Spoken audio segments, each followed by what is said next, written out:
Hello friends, NEET test series के इस video में हम लोग डिस्कस करेंगे सैम्पल पेपर 1। इसमें केवल फिजिक्स पार्ट है और सबसे पहले हम लोग क्वेश्चन देख लेते हैं। ये क्वेश्चन पेपर सेट किया गया है नीट के पैटर्न पर, जिसमें 2 सेक्शन हैं। पहले सेक्शन में 35 क्वेश्चन हैं और वो सारे मैंडेटरी हैं, आपको सभी अटेम्प्ट करने होंगे। लेकिन हर एक करेक्ट क्वेश्चंस के लिए, करेक्ट आंसर्स के लिए 4 मार्क्स मिलेंगे और रॉन्ग आंसर्स के लिए -1 मार्क्स मिलेंगे, निगेटिव मार्किंग है। इसलिए यदि किसी क्वेश्चन का आंसर बहुत अच्छी तरह से नहीं पता है, आपको डाउट है, तो उसी हिसाब से सोच समझ कर आप अटेम्प्ट करें। सेक्शन बी में 15 क्वेश्चन हैं, उसमें से 10 आपको अटेम्प्ट करने हैं। सारे मल्टीपल चॉइस क्वेश्चन हैं और उसमें एक ही आंसर सही है।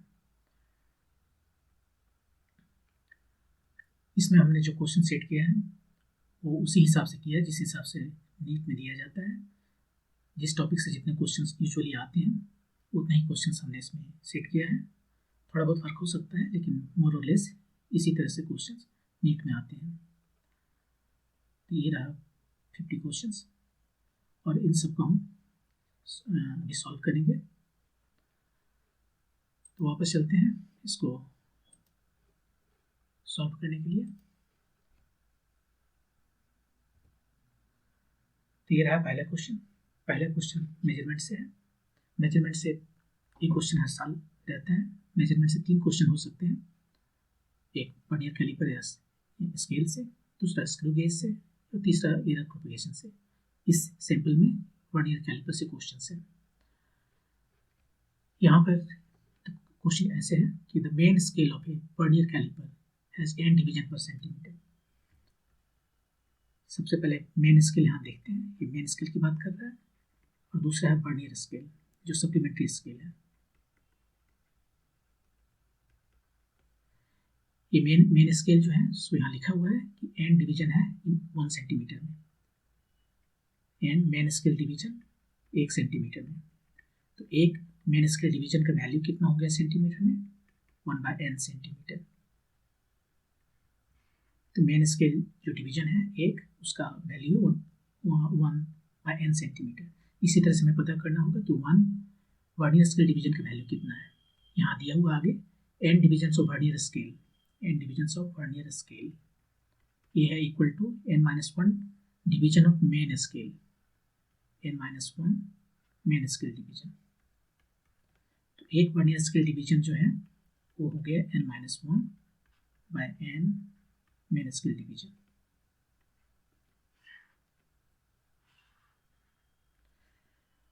इस क्वेश्चन में क्या पूछा गया है? List count. तो लिस्ट काउंट हमें बताना है कि लिस्ट काउंट कितना होता है। पहले लिस्ट काउंट है क्या? लिस्ट काउंट किसी भी मेजरिंग डिवाइस का वो लोवेस्ट, वो सबसे छोटी यूनिट है जो वो डिवाइस मेजर करता है। जैसे फॉर एग्जाम्पल यदि हमारे पास एक रूलर है, जो यहाँ पर मेन स्केल की बात कर रहे हैं वो एक रूलर ही है। अब उस रूलर में सपोज हमारे पास जो रूलर है उसमें सेंटीमीटर और मिलीमीटर का मार्किंग है। तो इस रूलर से हम जो सबसे छोटी डिस्टेंस मेजर कर सकते हैं वो है 1 मिलीमीटर। तो इसका मतलब ये हुआ कि इस रूलर का लिस्ट काउंट 1 मिलीमीटर हुआ। यहाँ पर जो डिवाइस है वो एक मेन स्केल के साथ में एक वर्नियर स्केल भी है। ये वर्नियर स्केल इसलिए लगाया गया है कि हम इसके लिस्ट काउंट को और छोटा कर सकें, मतलब मेजरमेंट को और प्रिसाइज कर सकें और छोटी से छोटी इकाई को सही तरीके से मेजर कर सकें। उसके लिए वर्नियर स्केल लगाया गया है। ये वर्नियर स्केल है और स्क्रू गेज का डिटेल्स जो है सो हमारे रेगुलर वीडियो में होगा। यहाँ पर हम जस्ट फॉर्मूला यूज कर लेते हैं कि लिस्ट काउंट निकालने के लिए हम ये डिफरेंस लेंगे ये दोनों का, मेन स्केल डिवीजन और वर्नियर स्केल डिवीजन का जो वैल्यू है सेंटीमीटर में या मिलीमीटर में, उसका जो डिफरेंस है वही उसका लिस्ट काउंट है। यहाँ पर हम पहले मेन स्केल डिवीजन लिखे क्योंकि मेन स्केल डिवीजन यूजुअली बड़ा होता है, लेकिन गारंटी नहीं है। यदि ये वर्नियर स्केल डिवीजन बड़ा है तो हम उसे पहले लिखेंगे, मतलब लिस्ट काउंट हमेशा पॉजिटिव होगा। इसके बारे में थोड़ा सा डिस्कस करेंगे बाद में। पहले इसको बना लेते हैं। 1 मेन स्केल डिवीजन कितना आया, इसको भी 1 मेन स्केल डिवीजन ही रहने देते हैं, या चाहे तो यहाँ से डायरेक्ट लिख सकते हैं। और 1 वर्नियर स्केल डिवीजन जो है यहाँ से लिखते हैं 1 - n मेन स्केल डिवीजन। इसको यदि हम सॉल्व करते हैं तो कितना आ गया n minus n plus 1 divided by n main scale division. यही हमारा आ गया लिस्ट काउंट। लेकिन ये जो लिस्ट काउंट है ये MSD में आया है, मेन स्केल डिवीजन में। जो हमें बताना है वो बताना है सेंटीमीटर में। तो एक MSD कितना सेंटीमीटर के इक्वल है ये हम यहाँ देख सकते हैं कि एक MSD जो है सो 1/n सेंटीमीटर है। तो इसके जगह पर हम 1/n सेंटीमीटर लिख सकते हैं और इस तरह से हमें फाइनल आंसर आ गया 1/n² सेंटीमीटर। ये लिस्ट काउंट है। तो सही आंसर हो गया कौन सा है, 1/n²। थर्ड में सही आंसर है। तो ये थर्ड आंसर में पता चल गया।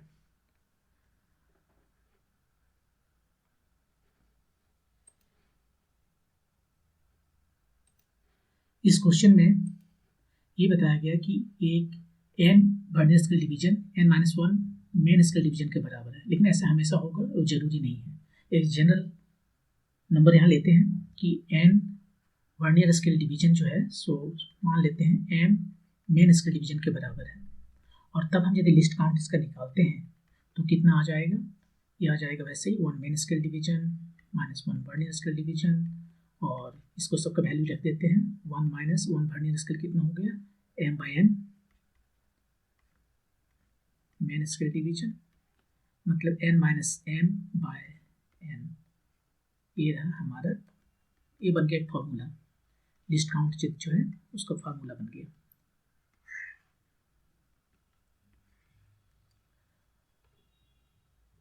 तो यदि लिस्ट काउंट हमें निकालना है तो n है number of division in vernier scale और m है number of division in main scale. तो उतना हमें n-m डिवाइडेड बाई n ये हो गया मेन स्केल डिवीजन। ये सेंटीमीटर या मिलीमीटर में नहीं है। उसको निकालने के लिए हमें एक मेन स्केल डिवीजन कितना है वो लिखना पड़ेगा। वो क्वेश्चन में दिया हुआ रहेगा कि वो 1 मिलीमीटर है कि सेंटीमीटर है या जो भी है। यदि इसी क्वेश्चन को जो हमने बनाया उसको इस फार्मूला में हम सब्स्टिट्यूट करें, जैसे इस क्वेश्चन में m कितना है, m है n-1 मेन स्केल डिवीजन जो है n-1 डिवीजन था।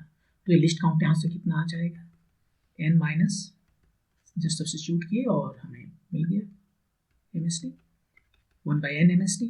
और ये MSD जो है सो इस क्वेश्चन के लिए था 1/n सेंटीमीटर। तो इस हिसाब से 1/n² सेंटीमीटर हमें वही आंसर मिला जो पहले था।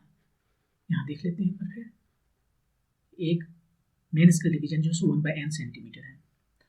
तो इस फार्मूला को यूज करके भी बना सकते हैं और ये जनरल फार्मूला है। हम सजेस्ट करेंगे कि आप इसे याद रखें क्योंकि टाइम का हमेशा क्राइसिस होता है एग्जामिनेशन में।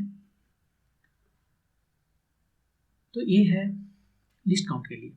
कभी कभी ऐसा हो सकता है कि m number of division main scale division वो ज़्यादा होंगे वर्नियर स्केल डिवीजन से, तो उस केस में ये लिस्ट काउंट जो है निगेटिव आ जाएगा। तो लिस्ट काउंट निगेटिव आ गया, इसका क्या मतलब है, यहाँ मेजरमेंट तो पॉजिटिव होता है, ये डिस्टेंस मेजर कर रहे हैं, कोई वेलोसिटी तो मेजर कर नहीं रहे हैं। तो उस केस में इसका लिस्ट काउंट क्या होगा, हम इसके बारे में ज़्यादा भी डिस्कस इस वीडियो में नहीं करेंगे, लेकिन हम बता दें कि लिस्ट काउंट हमेशा जो है सो पॉजिटिव होता है। n-m है,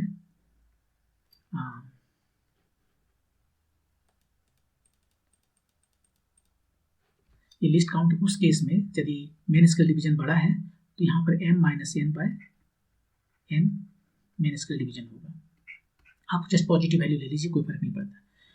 लेकिन ये तो केवल लिस्ट काउंट है। लिस्ट काउंट निकालते क्यों हैं, लिस्ट काउंट किसी और काम के लिए निकालते हैं। लिस्ट काउंट निकाल के क्या करेंगे, उसका क्या यूज है, वो यूज हम रीडिंग में निकालते हैं। जैसे में डायमीटर निकालना है, ये वर्नियर कैलिपर है, यहाँ पर हम डायमीटर जो है वो मेजर करते हैं। वो रीडिंग फाइनल रीडिंग जो है डायमीटर का जो है वो कितना आ रहा है, ये डायमीटर कितना आ रहा है। तो उसके लिए हमें 2 स्केल है, एक मेन स्केल है तो उसका रीडिंग देखेंगे और उसके बाद एक साइड स्केल है जिसको वर्नियर स्केल कहते हैं, उसका रीडिंग देखेंगे। और वर्नियर स्केल का जो रीडिंग है उसको मल्टीप्लाई करना पड़ेगा लिस्ट काउंट से, इसको किसी से मल्टीप्लाई नहीं करना है। तो ये जो हमें देगा नंबर वो देगा रीडिंग डायमीटर, जो बॉल का डायमीटर निकाल रहे हैं वो देगा। यदि लिस्ट काउंट निगेटिव है तब क्या करेंगे, ये लिस्ट काउंट पॉजिटिव है उसके लिए सही है। यदि लिस्ट काउंट निगेटिव है तो तब रीडिंग के लिए हमारा फार्मूला थोड़ा सा मॉडिफाई होगा। फिर डिटेल से हम यहाँ नहीं बता रहे हैं, जस्ट फार्मूला बता दे रहे हैं। ये मेन स्केल रीडिंग है और ये वर्नियर स्केल रीडिंग है, वो बिल्कुल यही लिखेंगे वर्नियर स्केल रीडिंग, लेकिन यहाँ पर लिखेंगे फ्रॉम लास्ट। और ये लिस्ट काउंट जो है सो इसको यहाँ पर हम मॉड ले लेंगे। लिस्ट काउंट हमेशा पॉजिटिव होना चाहिए, निगेटिव का कोई मतलब नहीं है। यहाँ पर वर्नियर स्केल जो रीडिंग है फ्रॉम लास्ट, शुरू से यदि मान लीजिए हमारे पास जो वर्नियर स्केल है उसमें 10 डिवीजन है और शुरू से 6 डिवीजन हम जो है वो किसी मेन स्केल के डिवीजन से कॉन्साइड करता है। तो शुरू से 6 है रीडिंग, तो लास्ट से कितना होगा, वो 4 होगा। तो वही यहाँ पर हमें लास्ट से लिखना होगा। और यदि हम यूजुअली जो लिखते हैं n स्केल है, इसमें n लिखे हैं, हाँ n डिवीजन है, तो n माइनस ये vernier scale reading from beginning, उसको जस्ट ऐसे ही लिखते हैं, टाइम्स लिस्ट काउंट यहाँ पर, और वो भी मॉड है। तो ये थोड़ा सा चेंज हो जाता है। तो यदि लिस्ट काउंट पॉजिटिव आया या निगेटिव आया कोई फर्क नहीं पड़ता है, हम ये फार्मूला यूज़ करेंगे। यदि पॉजिटिव आएगा तब तो सिंपली जो है सो वर्नियर स्केल रीडिंग जो है उसको लिस्ट काउंट से मल्टीप्लाई करेंगे। यदि ये नेगेटिव आ गया तो हमारा जो काउंटिंग है वर्नियर स्केल का रीडिंग वो अपोजिट साइड से होगा। तो अपोजिट साइड से होकर यहाँ पर लिखें, या फिर n माइनस फॉरवर्ड साइड में जो है उसको सब्ट्रैक्ट कर देंगे। n माइनस फॉरवर्ड साइड में जो भी रीडिंग आया वो, और उसको लिस्ट काउंट का मॉड वैल्यू से, एब्सोल्यूट वैल्यू से मल्टीप्लाई करेंगे, ये हमारा रीडिंग आ जाएगा। तो ये है मेजरमेंट से क्वेश्चन। ठीक है, नेक्स्ट क्वेश्चन डिस्प्लेसमेंट से है।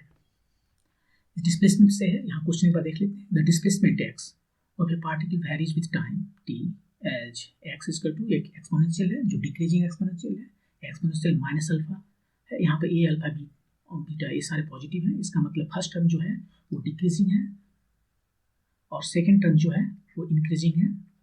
हाँ उल्टा लिख दिए, फर्स्ट टर्म हाँ ये डिक्रीजिंग है और ये इंक्रीजिंग है। और उसके बाद में क्या पूछ रहा है, वेलोसिटी बताना है। वेलोसिटी के बारे में ये सारी चीज़ें देख रहा है। वेलोसिटी टाइम के साथ डिक्रीज करेगा, इंक्रीज करेगा, इंडिपेंडेंट होगा अल्फा बीटा का, ये सारी चीज़ें। तो हमें जब वेलोसिटी के बारे में पूछ रहा है, हमें उसके बारे में बताना है, तो सबसे पहले हमें वेलोसिटी निकाल लेना चाहिए। और वेलोसिटी और डिस्प्लेसमेंट में क्या रिलेशन है, ये डिस्प्लेसमेंट का चेंज का रेट ही वेलोसिटी है, dx/dt। यहाँ पर हमें कैलकुलस यूज करना ही पड़ेगा। इसको हम सीधे डिफ्रेंशिएट करते हैं, तो डिफ्रेंशिएट करने पे क्या आ जाएगा, ये आ जाएगा minus e alpha exponential alpha है plus b beta exponential beta. अब यहाँ पर हम क्या देख रहे हैं, इसको थोड़ा सा जाके लिख देते हैं, b बीटा प्लस वाला पहले लिखते हैं, और जरूरी नहीं है लेकिन लोग आदि है कि प्लस वाला पहले लिखते हैं। अब ये क्या है, ये इंक्रीजिंग फंक्शन है राइट, और ये डिक्रीजिंग फंक्शन है, और हमें दोनों का डिफरेंस निकालना है। ये जैसे सोचिए जो अमीर लोग हैं और अमीर होते चले जा रहे हैं, ये गरीब लोग हैं और गरीब होते चले जा रहे हैं, क्योंकि डिक्रीजिंग फंक्शंस हैं। तो अमीर और गरीब के बीच का जो गैप है वो बढ़ता चला जा रहा है। तो ये वैल्यू जो भी है वो बढ़ता चला जा रहा है विद टाइम। ये हमें कंक्लूजन मिला यहाँ पर कि विद टाइम जो है ये भी बढ़ रहा है। यहाँ पर देखते हैं ये velocity is increases with time. चार का आंसर हो गया हमारा। तो बस ये इस तरह से सॉल्व हो गया। एक बार हमें डिफ्रेंशिएट करना पड़ा और उसके बाद में हम जस्ट इसको देखें कि क्या हो रहा है, इसका नेचर कैसा है। फर्स्ट टर्म जो है सो इंक्रीज कर रहा है विद टाइम और सेकंड टर्म डिक्रीज कर रहा है विद टाइम, और दोनों का गैप देखना है। ये बिल्कुल अमीर गरीब वाली बात हो गई, और उसका गैप चूंकि अमीर और अमीर हो रहा है, गरीब और गरीब हो रहा है, तो गैप बढ़ रहा है, और वही हमें वेलोसिटी दिया। ये भी जो है वेलोसिटी वही गैप है, विद टाइम बढ़ रहा है। तो ये था दूसरा क्वेश्चन डिस्प्लेसमेंट से। ठीक है, अब आगे क्वेश्चन में चले। नेक्स्ट क्वेश्चन ये फ्रिक्शन से है। पहले एक बार क्वेश्चन देख लेते हैं क्या है। एक प्लैंक है और with a box on it, so ऐसा ये प्लैंक है, इस पर एक बक्सा रखा हुआ है, ये वाला बक्सा जिसका मास m है। उसके बाद क्या कर रहा है, one end of this plank is gradually raised about the other end. एक एंड को हम इसको उठा रहे हैं इधर से, जैसे यहाँ से उठा के यहाँ ले आए, इस पर बक्सा है और उठा के इधर ले आए, ऐसे इसको हम लिफ्ट करते जा रहे हैं। As the angle of inclination with the horizontal, ये वाला एंगल जो यहाँ पर थीटा है वो इंक्रीज करता है और रीचेस 30 डिग्री। जब ये थीटा 30 डिग्री हो जाता है तो तो उस केस में the box starts to sleep, ये जो है सो स्टार्ट करता है, स्लाइडिंग शुरू करता है। इसके पहले वो स्लाइड नहीं कर रहा है, क्यों? यदि ये 20 डिग्री है तो बॉक्स इस पर आराम से बैठा हुआ, वो स्लाइड नहीं कर रहा है। स्लाइड जबकि फोर्स का एक कंपोनेंट इधर भी लग रहा है, ये हमारा फोर्स है mg, और उसका एक कंपोनेंट इधर जो है वो लग रहा है, लेकिन फिर भी वो स्लाइड नहीं कर रहा। उससे क्यों नहीं कर रहा है? क्योंकि फ्रिक्शन रोके हुए उसका। तो अब सवाल यहाँ पर ये है कि 30 डिग्री पर वो स्लाइड्स करना शुरू किया, और उसके बाद में जब वो स्लाइड करने लगता है तो box starts to sleep and slides 4 metre down the plank in 4 second. 4 second में वो 4 मीटर चल लेता है। आपसे पूछा गया है कि कोफिशिएंट ऑफ फ्रिक्शन, जो स्टैटिक फ्रिक्शन और काइनेटिक फ्रिक्शन, ये दोनों का between the box and the plank कितना होगा। ये 4 ऑप्शन दिए हुए हैं, एक ऑप्शन सही है, वो बताना है। तो इस केस में आपको पता होना चाहिए कि जब स्लाइडिंग स्टार्ट करता है उस वक्त जो वैल्यू है एंगल का, जो tan थीटा है, वही म्यू एस होता है। Mu S static coefficient of friction, coefficient of static friction, mu S, ये जो है सो tan थीटा होता है। तो tan थीटा कितना हो गया? यहाँ tan 30 डिग्री है, tan 30 डिग्री 1/√3, इसको आप वैल्यू निकालो, ऊपर में √3, नीचे 3 हो गया, तो 1.732, और डिवाइड करो 3 से, ये 0.523 जस्ट यहाँ पर देते हैं आंसर। डेसिमल का देखिए डिजिट है, तो इसको राउंड करेंगे, 0.6 आया। दो में से कोई एक पॉसिबल होगा, राइट? ये दोनों में से कौन पॉसिबल होगा? अब हमें पता है कि म्यू के जो है काइनेटिक फ्रिक्शन जो है वो हमेशा म्यू एस से कम होता है, स्टैटिक फ्रिक्शन से कम होता है, तो उस हिसाब से हमारा आंसर 2 होगा। प्रैक्टिकल लाइफ में ये सही है, लेकिन ये क्वेश्चन है, और यदि एग्जामिनर ने आपको ज़्यादा मैथ टेस्ट करने का सोचा और उसने ये जो नंबर्स हैं इस तरह से दिया कि दोनों ही सेम हो जाए, तो ऐसा भी हो सकता है, लेकिन मोस्ट प्रोबेबली वो नहीं होगा। इस केस में दोनों ही सेम है, ये प्रैक्टिकली पॉसिबल नहीं है, लेकिन हिसाब इस नियम से तो पॉसिबल हो सकता है। क्वेश्चन बनाने में क्या है, क्वेश्चन ऐसा बना दिया जा सकता है कि दोनों सेम हो जाए। तो उसे भी थोड़ा चेक कर लेते हैं।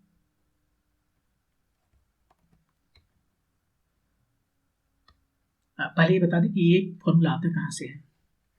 ये इजी है, जस्ट इसका हमें देखना होगा फ्री बॉडी डायग्राम से। तो ये फ्री बॉडी डायग्राम हम देख रहे हैं, इस पर एक फोर्स लगता है, वेट, ये थीटा है। इस पर जो है एक नॉर्मल फोर्स लगता है, और इस फोर्स का 2 कंपोनेंट यदि हम इसको डिकम्पोज करें, एक along the plane inclined plane और दूसरा उसको परपेंडिकुलर डायरेक्शन में। ये थीटा है, तो ए वाला एंगल 90 डिग्री माइनस थीटा हुआ, और ये एंगल थीटा हो जाएगा। तो एम जी का इधर जो कंपोनेंट है वो हो जाएगा एम जी कॉस थीटा, और इसके परपेंडिकुलर डायरेक्शन में जो है वो हो जाएगा एम जी साइन थीटा। यहाँ पर हम आपको याद दिलाना चाहते हैं कि यदि कोई भी वेक्टर क्वांटिटी, यहाँ पर हम फोर्स की बात कर रहे हैं, फोर्स एक वेक्टर क्वांटिटी है। यदि एफ है, कोई भी वेक्टर क्वांटिटी है, और उसका यदि हमें कंपोनेंट पता करना है किसी भी डायरेक्शन में, यदि इस डायरेक्शन में कंपोनेंट पता करना है तो सीधे एफ कॉस थीटा होगा, और इसके परपेंडिकुलर डायरेक्शन में यदि हमें पता करना है यहाँ पर, तो एफ साइन थीटा होगा। और इसका कंपोनेंट का मतलब है यहाँ से इस पर परपेंडिकुलर ड्रॉ करते हैं। आप थोड़ा सा ट्रिग्नोमेट्री यूज कीजिए तो आपको पता चल जाएगा कि ये जो वैल्यू है वो एफ कॉस थीटा ही है, और ये जो वैल्यू है वो एफ साइन थीटा है। तो फिजिक्स में हमेशा जब भी आता है कोई भी फोर्स है, कोई भी फैक्टर हो, फोर्स ही नहीं कोई भी फैक्टर हो, और उसका कंपोनेंट हमें किसी भी डायरेक्शन में पता करना है, सीधे कहते हैं यदि ये एफ है तो ये एफ कॉस थीटा होगा, एडजेसेंट टू एंगल। और इस एक पर ये जो एडजेसेंट टू एंगल जो साइड है इसके परपेंडिकुलर कोई दूसरा डायरेक्शन लेते हैं तो उसमें यह एफ साइन थीटा हो जाएगा। तो इसको हम डिलीट कर देते हैं पहले।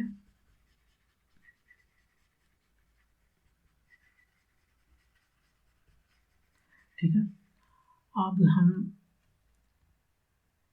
यहाँ पर जो है सो परपेंडिकुलर टू द प्लेन, इसके ये जो प्लेन है इसके परपेंडिकुलर डायरेक्शन में क्या कोई मोशन हो रहा है? नहीं हो रहा मोशन, तो नेट फोर्स 0 है। एन और एम जी कॉस थीटा ये दोनों अपोजिट डायरेक्शन में है, तो उसका मैग्नीट्यूड भी सेम होगा। और इस पर एक और फोर्स लग रहा है इस डायरेक्शन में, फ्रिक्शन फोर्स जो होता है म्यू एन, और ये फ्रिक्शन फोर्स इस केस में जब ये थीटा 30 डिग्री है तो ये स्लाइड नहीं कर रहा है और जस्ट करने वाला है, इसका मतलब दोनों फोर्स सेम हो गया। यहाँ पर F equal to m g sine theta हो गया, और f का वैल्यू तो म्यू एन है, mu N m g sine theta, और n का वैल्यू यहाँ पर सब्स्टिट्यूट करते हैं यहाँ से, तो mu m g cos theta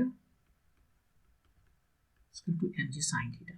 यहाँ पर म्यू एस लिखेंगे क्योंकि ये स्टैटिक फ्रिक्शन है, अभी तक कुछ चल नहीं रहा, जस्ट चलने के पोजीशन में है, ये स्टैटिक फ्रिक्शन हुआ, और इसको सिंप्लीफाई करते हैं तो mu s equal to tan theta आता है। ये था हमारा पहला ये फार्मूला जो हम लिखे, mu s equal to tan theta.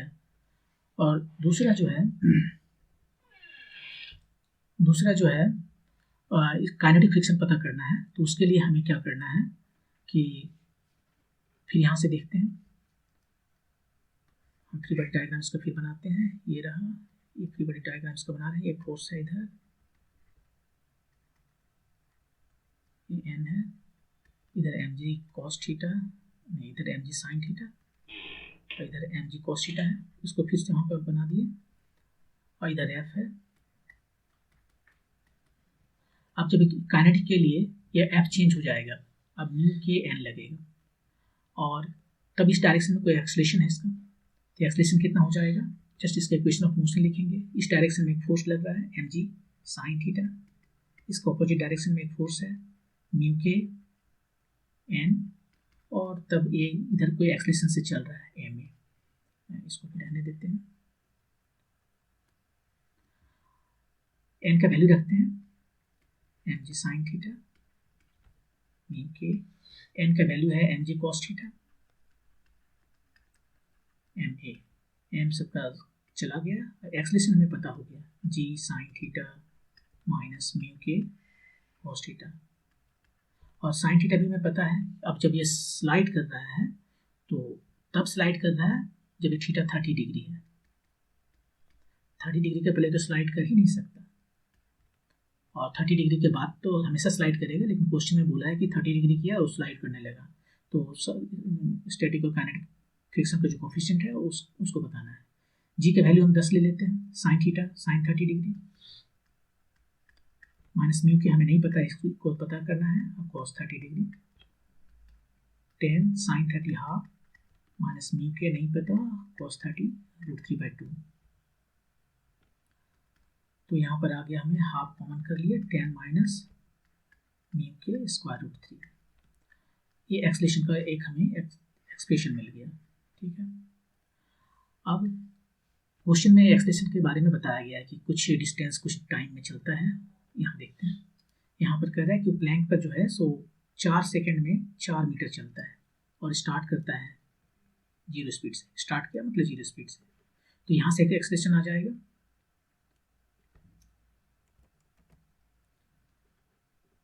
वो एक्सलेशन कितना है यहाँ पता करते हैं। स्टार्ट किया 0 से, टाइम लगा 4 सेकेंड, और डिस्टेंस ट्रेवल किया 4 मीटर, तो एक्सलेशन कितना होगा, हम s equal to u t plus half a t square formula लगा सकते हैं। ये फार्मूला इसलिए लगा सकते हैं क्योंकि ये कांस्टेंट है, यहाँ पर देख ले, ये एक म्यू के कांस्टेंट है, ये एक कांस्टेंट है, जब ये कांस्टेंट रहेगा तभी फार्मूला लगेगा, नहीं तो कैलकुलस यूज करना पड़ेगा। यहाँ पर ये 4 है, यू 0 है, तो ये टर्म 0 हो गया, हाफ ए हमें नहीं पता है ये, और टी 4 सेकंड में दिया है, इतना हो गया। इसको यदि हम सिंप्लीफाई करें तो ये हाफ आ गया, और ये हाफ ये और ये दोनों सेम है, इसके सामने यहाँ पर लिख देते हैं ताकि हमें म्यू के का वैल्यू निकल जाए, तो ये दोनों तो चला गया, 1 इक्वल टू 10 माइनस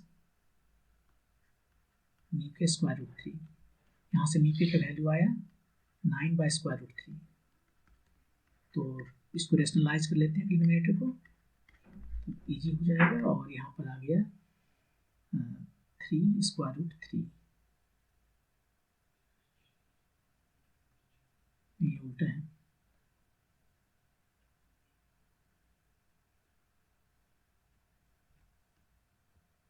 थोड़ा सा गलत हो गया, यहाँ पर जी हम भूल गए, यहाँ पर जी जो है सो हम भूल गए, यहाँ पर भी जी आएगा, तो यहाँ भी जी आएगा, इधर भी जी रहेगा, और जी का मतलब 10 यहाँ भी रहेगा, और 10 यहाँ भी रहेगा, तो यहाँ भी 10 है, और तब ये हो जाएगा म्यू के इक्वल टू 9/10, 10 नीचे भी है, 10 नीचे है, यहाँ पर भी होना चाहिए 10, यहाँ भी 10 होना चाहिए। हाँ, तो ये हो गया 3 टाइम्स 1.732 बाई 10, ये कितना हो गया 5196, इतना राउंड नंबर में 0.5 वो आपको डिजिट तक तो देखना है।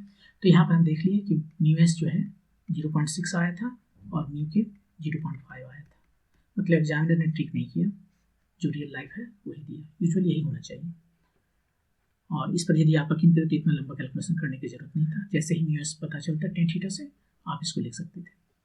तो ये था क्वेश्चन नंबर 3। अब आगे चलते हैं नेक्स्ट क्वेश्चन।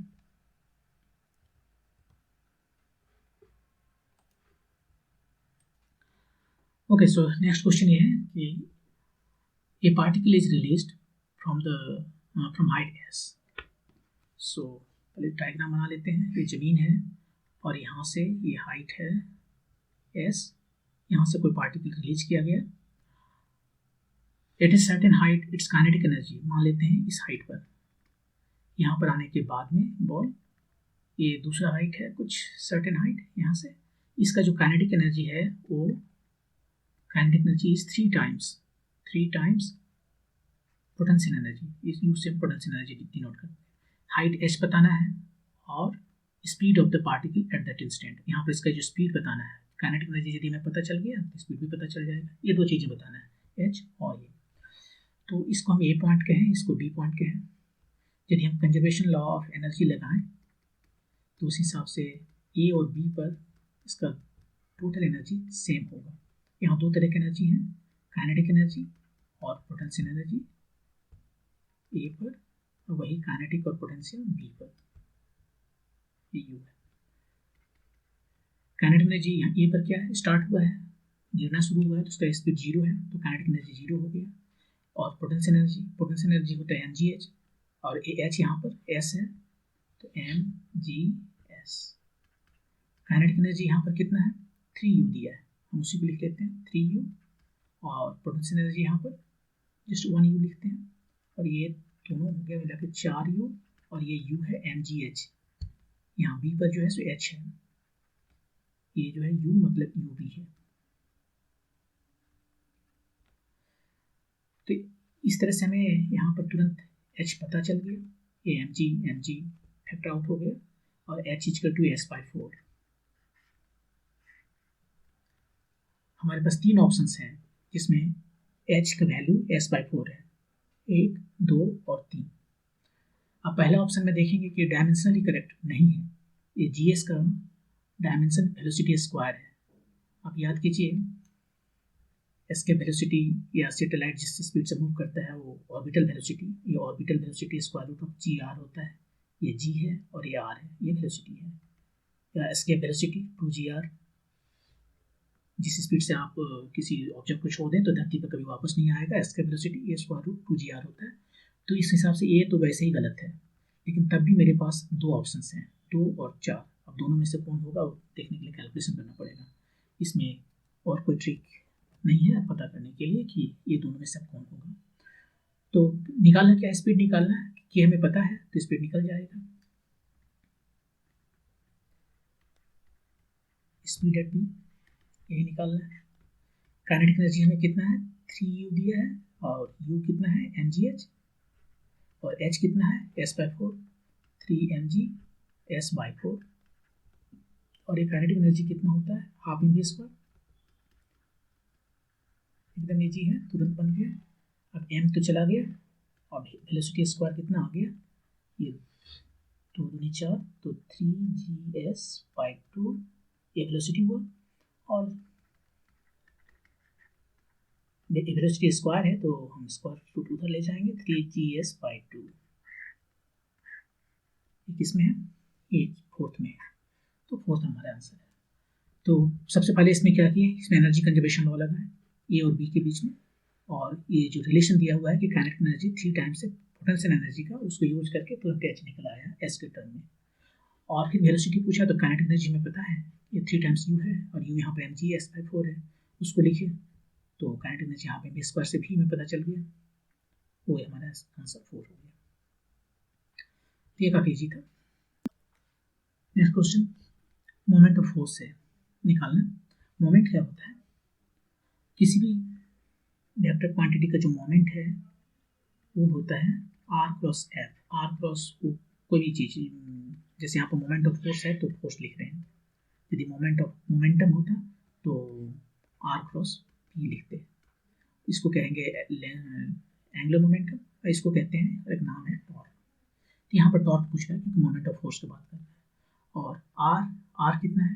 पहले यहाँ देखिए एक फोर्स कहाँ लग रहा है, फोर्स 2 0 -3 पर लग रहा है। इस पॉइंट पर फोर्स लग रहा है 2 0 -3 पर, और जो निकालने के लिए कहा जा रहा है मोमेंट, वो इस पॉइंट के अबाउट, ये पॉइंट हमारा वो है, मान लें इसको ए है, तो इस पॉइंट के अबाउट निकालने के लिए कहा जा रहा है 2 -2 -2। ये वेक्टर हमारा आर है। आर वेक्टर निकालते हैं सबसे पहले। आर वेक्टर मतलब ओ ए वेक्टर। ओ ए वेक्टर कैसे निकालते हैं? दोनों के जो पोजीशन कोऑर्डिनेट्स हैं उसको सब्ट्रैक्ट कर देंगे। 2 - 2 0, 0 - 2 2, -3 -2 -1। ये हमारा आर वेक्टर निकल गया। अब हमें क्या करना है कि इसका क्रॉस प्रोडक्ट निकालना है। अब क्रॉस प्रोडक्ट निकालने का सबसे आसान तरीका है कि हम डिटरमिनेंट निकाल लें। आर क्रॉस एफ है, पहले वेक्टर क्वांटिटी है तो वेक्टर का जो आई जे के जो डायरेक्शंस है वो लिखते हैं। आर का जो वैल्यू है लिखते हैं। आर यहाँ पर ये है 0 2 -1, 0 2 -1, और एफ का लिखते हैं वैल्यू। एफ है 4 5 -6। यहाँ हमें केयरफुल रहना है, कभी कभी इसको रिप्लेस कर देता है, आई की जगह पर जे और जे की जगह पर आई कर देता है, इंटरचेंज कर देता है, जस्ट आपका अवेयरनेस चेक करने के लिए। सो ये केयरफुल रहना है। 4 5 -6, ओके, 4 5 -6। ये कितना आया? ये आया 2 - 6 -12 +5 -j, ये आ गया 0 +4, और k में क्या आया? k में आया 0 -8। तो ये हो गया -7i -4j -8k। -7 -4 -8, देखते कौन सा ऑप्शन है। -7 -8 -4, 7 4 8, 7 4 8, ये डी वाला। तो ये आंसर हो गया। तो इस तरह से यहाँ पर एक्चुअली क्रॉस प्रोडक्ट पूछ रहा था दो वेक्टर क्वांटिटी का, और उसका आंसर ऐसे निकाल सकते हैं। यदि आप डिटरमिनेंट में आपको अच्छा नहीं लगता है तो आप दूसरा मेथड भी यूज कर सकते हैं। इसको जो यूजुअल मेथड है बिना डिटरमिनेंट का भी कर सकते हैं, विदाउट डिटरमिनेंट। यहाँ से कर लेते हैं इसको, फिर आर का वैल्यू लिख देते हैं। आर कितना है? आर यहाँ से देख के बता सकते हैं 2 0, सो 0 आई तो उसको नहीं लिखेंगे, 2j -k, क्रॉस प्रोडक्ट, ये एफ वेक्टर है, 4i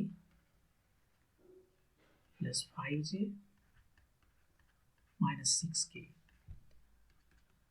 जे को आई से मल्टीप्लाई करेंगे तो क्या आएगा? ये साइक्लिक ऑर्डर में याद रखने का, आई जे के साइक्लिक ऑर्डर में चलेंगे।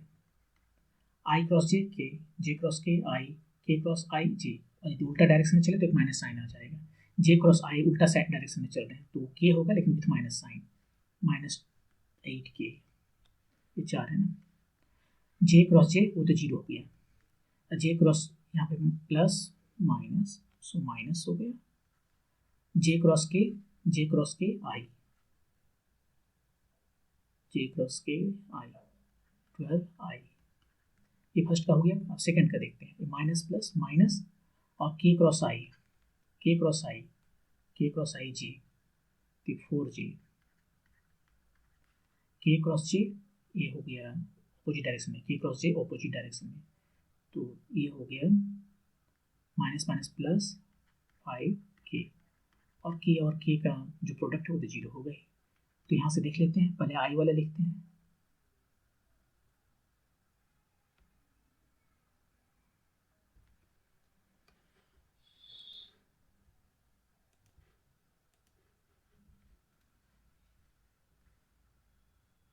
लास्ट वाला के क्रॉस जे वो आई होगा, के नहीं होगा, आई होगा। तो ये 5i और -12i, तो ये हो गया -7i, जे में -4j, और जो बच गया k अकेला है -8k। Same answer, -7 -4 -8, same answer. तो आप ऐसे चाहो या ऐसे, जो भी आपको अच्छा लगता हो आप इसे बना सकते हैं। तो ये था क्वेश्चन नंबर 5।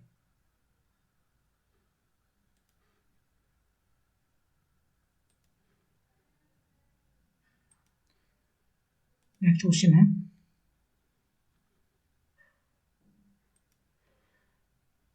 ग्रेविटेशन से है नेक्स्ट क्वेश्चन। यहाँ पर केपलर्स थर्ड लॉ के बारे में बता रहे हैं कि केपलर्स का थर्ड लॉ जो है वो बताता है कि period of revolutions t of a planet around the sun is proportional to the power of average distance between the sun and the planet as ऐसे।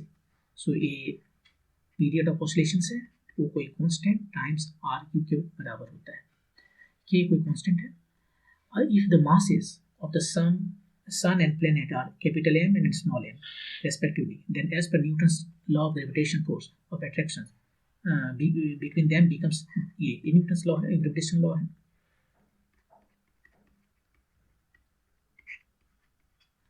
जी जो है सर ग्रेविटेशनल कांस्टेंट है, यूनिवर्सल कांस्टेंट है। रिलेशनशिप बताना है between ji and के, ये के और ये जी के बीच में रिलेशन बताना है। और यहाँ 4 ऑप्शन है, कोई एक सही है, उसको कैसे बताएंगे। यहाँ पर तो एक केपलर्स लॉ से आया है, केपलर्स लॉ से आया है। इसी तरह का लॉ t² की वैल्यू हम लोग न्यूटन्स ग्रेविटेशनल लॉ से भी निकाल सकते हैं और उसके बाद में कंपेयर करके के और जी के बीच में रिलेशन आ जाएगा। ये चूंकि अब इस तरह से घूम रहा है एक सर्कुलर पाथ में, तो ये जो अट्रैक्शन फोर्स है, ये सन है और ये कोई प्लेनेट है, ये दोनों के बीच में जो फोर्स लग रहा है वो देगा, प्रोवाइड करेगा सेंट्रीपिटल फोर्स। हमें पता है कि किसी भी पार्टिकल को एक सर्कुलर मोशन में घूमने के लिए एक सेंट्रीपिटल फोर्स का जरूरत होता है, और यहाँ पर gravitational force between this two, sun और प्लेनेट के बीच में जो है वो उसे वही रिक्वायर्ड सेंट्रीपिटल फोर्स प्रोवाइड करेगा। तो यहाँ पर ये फोर्स जो है और वो कितना होता है, सेंट्रीपिटल फोर्स mv² r होता है। और यहाँ पर ये वैल्यू आ गया gmm, ये जो फोर्स है वो प्रोवाइड कर रहा है सेंट्रीपिटल फोर्स, यही है सेंट्रीपिटल फोर्स का वैल्यू। ये दोनों चला गया, m भी चला गया, तो हमें क्या मिला, gm/r = v²।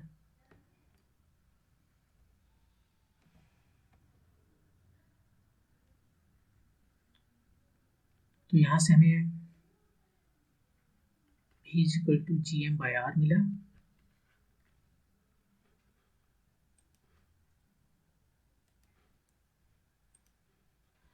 और फिर सर्कुलर मोशन हमें पता है कि v = ω/r होता है, तो v की जगह पर हम ω/r लिखते हैं। अरे ओमेगा जो है सो 2π/t होता है, यही टाइम ऑफ ऑसिलेशंस है, gm/r², राइट। अब यहाँ से हम t² निकालना है, तो दोनों तरफ स्क्वायर कर देते हैं। तो दोनों तरफ स्क्वायर करते हैं तो इधर हो गया 4π² r² = gm/r। और इस तरह से हम t² निकालते हैं तो ये आता है 4π² r³/gm। सही है, 4π² r³/gm, ठीक है। ये हमें मिला न्यूटन के ग्रेविटेशनल लॉ से, और जो केपलर का लॉ है उससे है t² का कुछ वैल्यू kr³। दोनों को कंपेयर करते हैं, उसको इक्वेशन नंबर 1 कह देते हैं।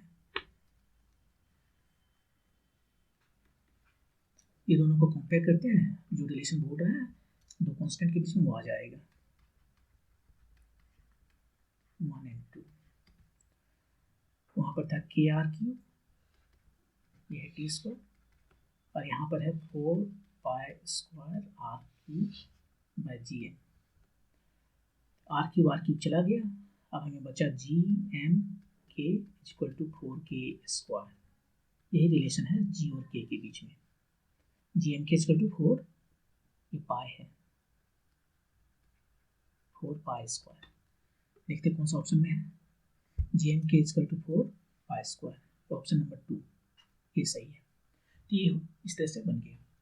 तो इस क्वेश्चन में क्या है कि पहले केप्लर्स लॉ के हिसाब से टी स्क्वायर इक्वल टू के आर क्यूब दिया हुआ है, और उसके बाद उसने ये भी कहा कि ग्रेविटेशनल फोर्स जो है न्यूटन ने जब दिया है, केप्लर पहले आया है ये बाद में आया है, इसने जब दिया तो उसके जरिए भी हम एक टाइम पीरियड निकाल सकते हैं, और वो निकालते हैं तो ये दोनों के बीच में के और जी के बीच में रिलेशन आ जाएगा।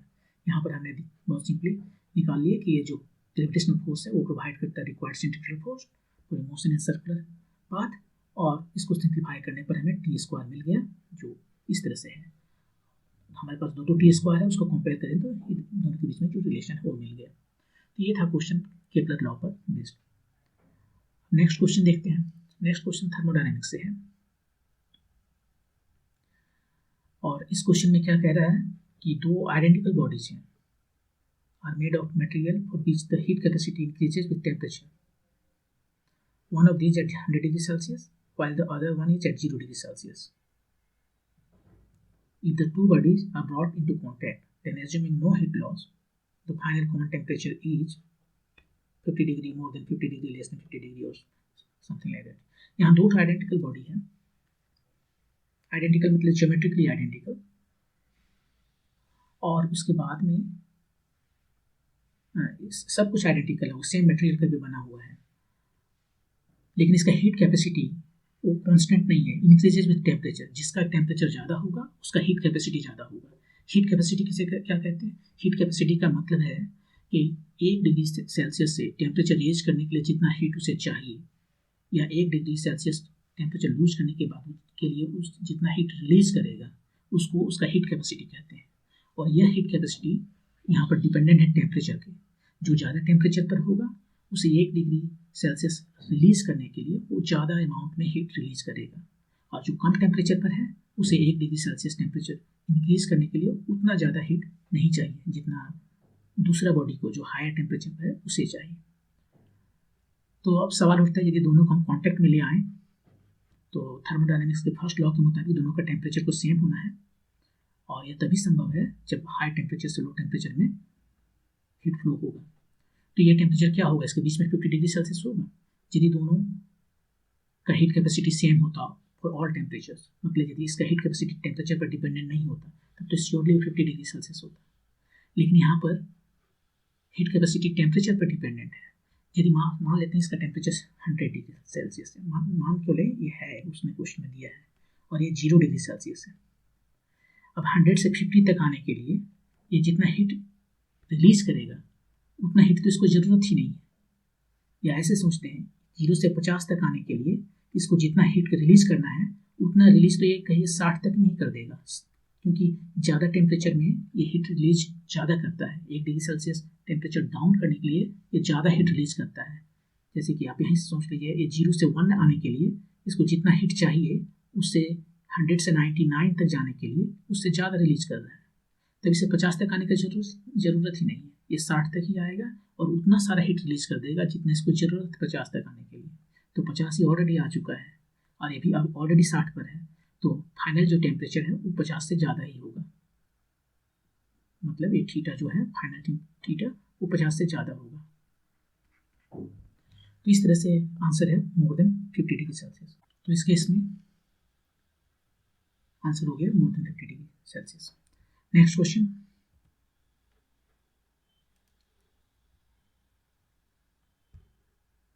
नेक्स्ट क्वेश्चन है कार्नोट इंजन पे। यह भी हीट एंड थर्मोडायनेमिक्स से है। यहाँ पर कार्नोट इंजन दिया हुआ है कि उसका एफिशिएंसी जो है सो 50% है। कार्नोट इंजन एक हाइपोथेटिकल इंजन है, वो इंजन पेपर पे है, रियल लाइफ में नहीं होता, और इसका जो एफिशिएंसी है वो किसी भी रियल में जो इंजन होता है उससे ज़्यादा होता है।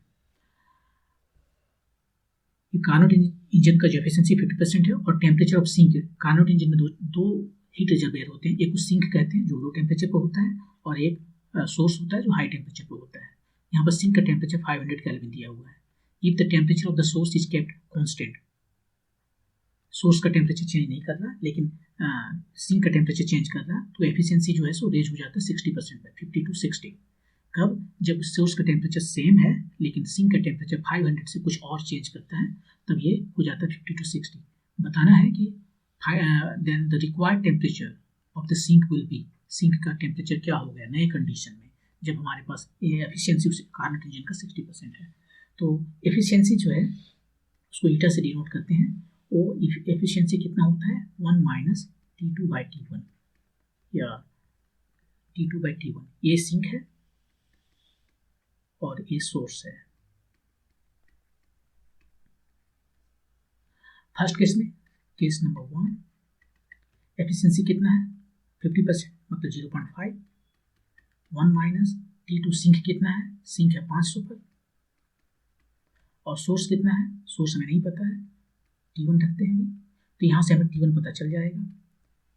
इसको यदि हम सॉल्व करते हैं तो 500/T1 इक्वल टू 0.5 और फिर T1 is equal to 1000 kelvin. यहाँ पर टेम्परेचर केल्विन में है, डिग्री सेल्सियस में नहीं है। कार्नोट इंजन के जो एफिशिएंसी है उसमें ये टेम्परेचर हमेशा केल्विन में होता है। सेकेंड केस है एफिशिएंसी, अगेन 1 माइनस सिंक और सोर्स जो है इसको T2 प्राइम कहते हैं, T1 प्राइम कहते हैं, इसे कंफ्यूज ना हो इसलिए। यहाँ पर जो है 0.6 है, सेकेंड केस में 60% है। और कहा है कि ये जो सिंक का टेम्परेचर है, सोर्स का टेम्परेचर सेम है, ये केप्ट कांस्टेंट। यहाँ पर सोर्स का टेम्परेचर कितना आया, ये सोर्स है T1, वो है 1000 केल्विन, तो 1000 यहाँ रख देते हैं, यहाँ 1 माइनस लिखा ही नहीं, ये सोर्स है 1000 रखती है।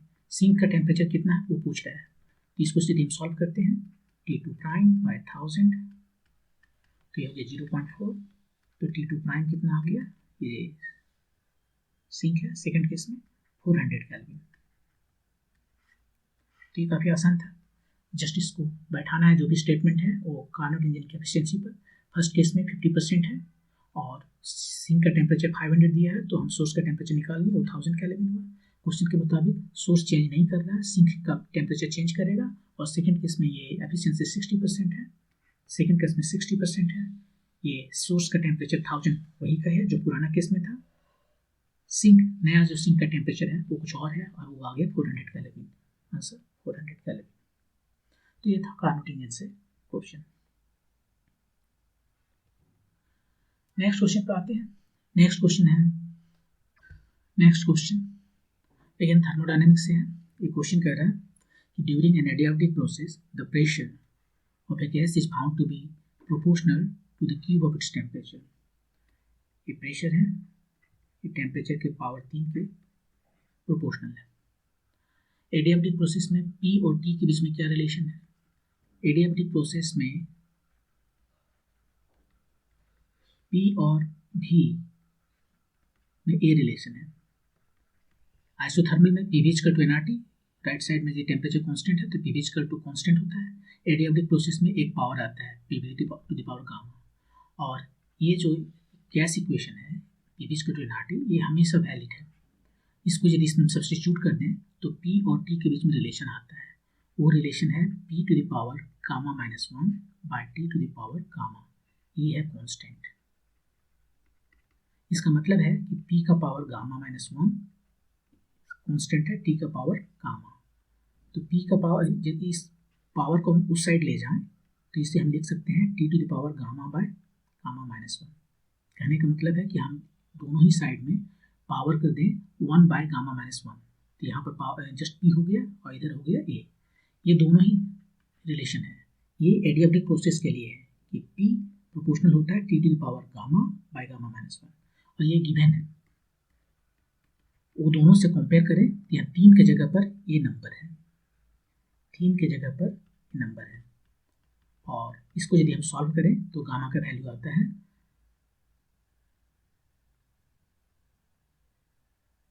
2 गामा इक्वल टू, ये 3 गामा हो गया, एक गामा इधर आ गया 2 गामा 3, तो गामा इक्वल टू 3/2। 3/2 कहाँ है, ये लास्ट वाला, तो ये हो गया इसका आंसर।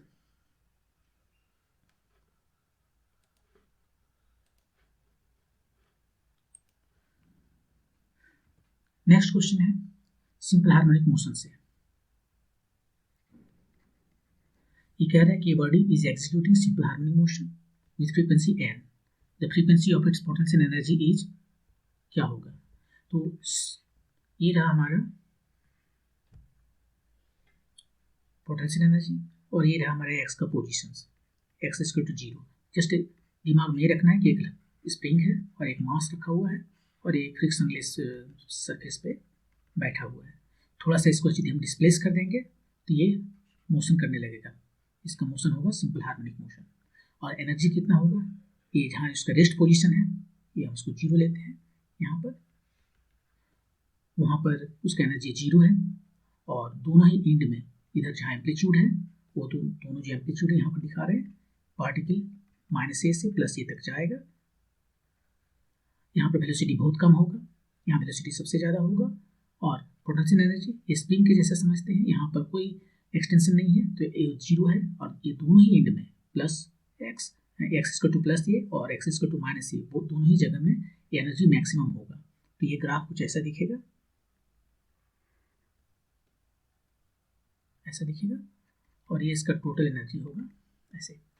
तो अब हम इसको यदि देखें, स्टार्ट यहाँ से करें, एक ऑसिलेशन चलेंगे और देखेंगे कितने बार एनर्जी जो है मैक्सिमम आ रहा है। यहाँ से यहाँ गए एनर्जी मैक्सिमम, वापस आए, फिर यहाँ से इसी इंट पर आए एनर्जी मैक्सिमम, 2 बार एनर्जी मैक्सिमम, फिर वापस आए यहाँ पर। ये जो है सो t=, यहाँ पर टाइम लगा 1 क्वार्टर, एक पूरा ऑसिलेशन यहाँ से यहाँ जाने, वापस जाने और फिर यहाँ आने में लगता है। यहाँ से t= यदि यहाँ 0 है तो इस जगह पर t= क्वार्टर टाइम पीरियड है। यहाँ पर वापस आएगा t=t/2 पर, इधर जाएगा 3t/2 पर, वापस आएगा फिर ये t=t पर। तो ये सारे सिचुएशंस में यहाँ 0 से स्टार्ट किए, इस क्वार्टर में आए energy maximum, potential energy maximum, वापस गए इस क्वार्टर में आए पोटेंशियल एनर्जी मैक्सिमम, फिर वापस यहाँ आए। एक पूरे टाइम पीरियड में एनर्जी 2 बार मैक्सिमम है, तो इसका मतलब है कि इसका फ्रीक्वेंसी 2n है, ट्वाइस n है। यदि इसको पूरा करके देखा जाए, हम यदि इसको ऐसे प्लॉट करें, ठीक से प्लॉट नहीं हुआ, लेकिन ये यदि हमारा पोजीशन है पार्टिकल का, ये y,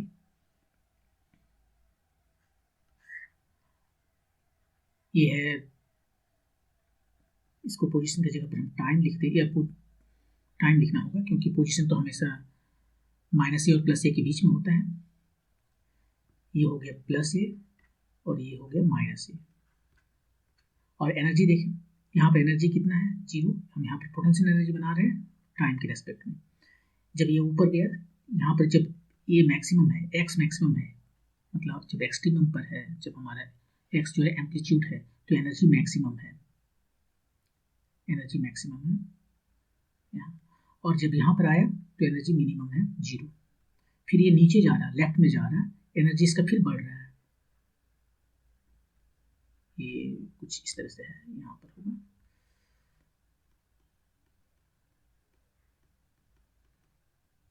इसको फिर से बनाते हैं,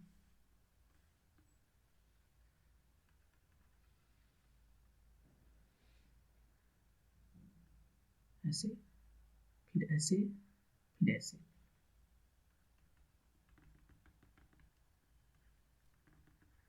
जहाँ पर ये पोजीशन 0 है वहाँ एनर्जी मिनिमम है, और मिनिमम मतलब वो 0 है।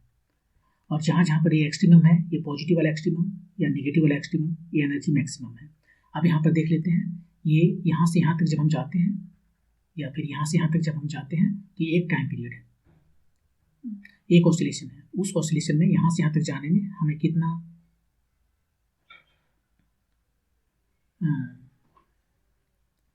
बार यहाँ पीक मिलता है। इस पीक से स्टार्ट किए, एक पीक, एक 2 पीक, या फिर यहाँ मिनिमम से देख लेते हैं, यहाँ से यहाँ तक एक ऑसिलेशन से कितना पीक मिला, 1 पीक, 2 पीक, 2 पीक मिला। इसका मतलब है इसका ऑसिलेशन डबल है, जैसे देख सकते हैं इसका ऑसिलेशन डबल है। तो इसको हम ऐसे ही कर सकते हैं। यदि मैथमेटिक्स में इंटरेस्ट हो तो उसको मैथमेटिक्स से भी कर सकते हैं।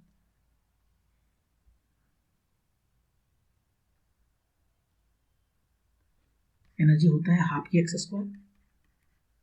और x का वैल्यू सिंपल हार्मोनिक मोशन के लिए क्या होता है, x का वैल्यू होता है कोई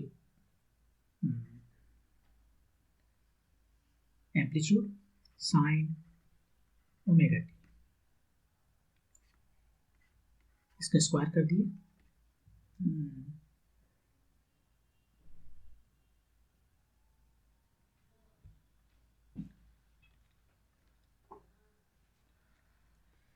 k/2 ए स्क्वायर। अब ये साइन स्क्वायर ओमेगा टी को लिख सकते हैं 1 माइनस कॉस 2 ओमेगा टी। तो इधर कोई कांस्टेंट आया, इसको नाम दे देते हैं b minus something b cos 2 omega T. ये तो कांस्टेंट है, इसके बारे में भूल जाते हैं। जो पीरियडिसिटी लाता है वो ए फंक्शन लाता है। और इसका फ्रीक्वेंसी कितना है, हमने जो दिया था ओमेगा फ्रीक्वेंसी दिया था। अब यहाँ पर जो फ्रीक्वेंसी आ रहा है 2 ओमेगा है, मतलब फ्रीक्वेंसी डबल हो गया है। तो मैथमेटिकली भी इसको ऐसे देख सकते हैं। तो आंसर यहाँ 2 हो गया।